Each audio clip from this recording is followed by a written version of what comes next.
Allu Arjun arrest, ఆయన ఉస్మానియా ఆసుపత్రికి తరలింపు, కాసేపట్లో నాంపల్లి కోర్టులో హాజరు, రిమాండ్కు వెళ్లే విధంగా కేసు పగడ్బందీగా పెట్టినట్టుగా అర్థమవుతా ఉంది.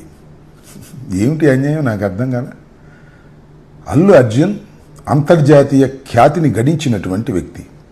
పుష్ప 1, పుష్ప 2తో తెలుగువారికి గొప్ప పేరు ప్రపంచవ్యాపితంగా తీసుకొచ్చాడనేటువంటి భావనతో అందరూ తెలుగు వాళ్ళు ఉన్నారు.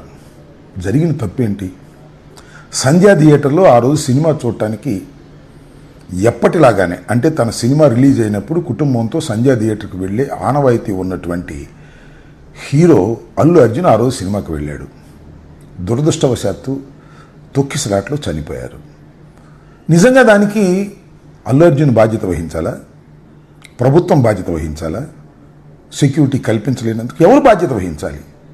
ఇది ఒక కీలకమైన ప్రశ్న. ఒకసారి వెనక్కి వెళదాం. ఇలాంటి సంఘటనలు ఎన్ని జరిగాయి రాష్ట్రంలో? ఆంధ్రప్రదేశ్లో ఎన్ని జరిగాయి?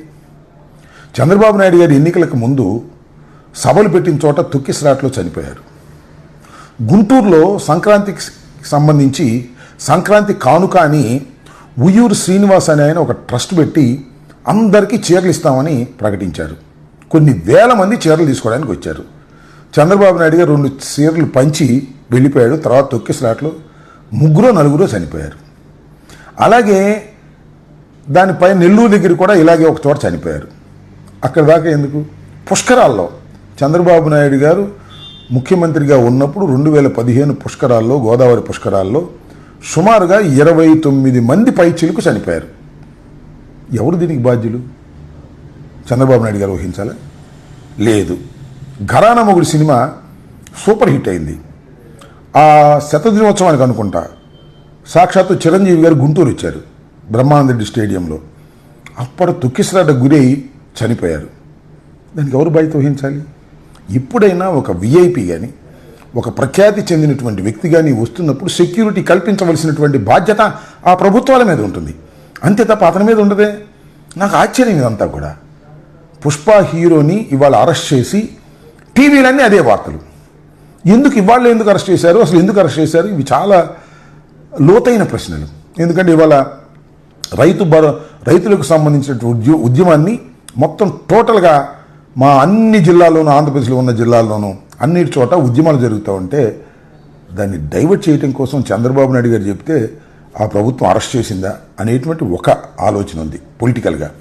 రెండవది ఏంటంటే, పుష్ప సినిమా ఇంత పెద్దగా హిట్ అయిన తర్వాత అల్లు అర్జున్ని ఏదో ఒక విధంగా భయపెట్టాలని రాజకీయ కుట్ర చేసి వీళ్ళు అరెస్ట్ చేశారా? ఇవన్నీ చాలా చిత్రమైనటువంటి అంశాలుగా కనిపిస్తున్నాయి.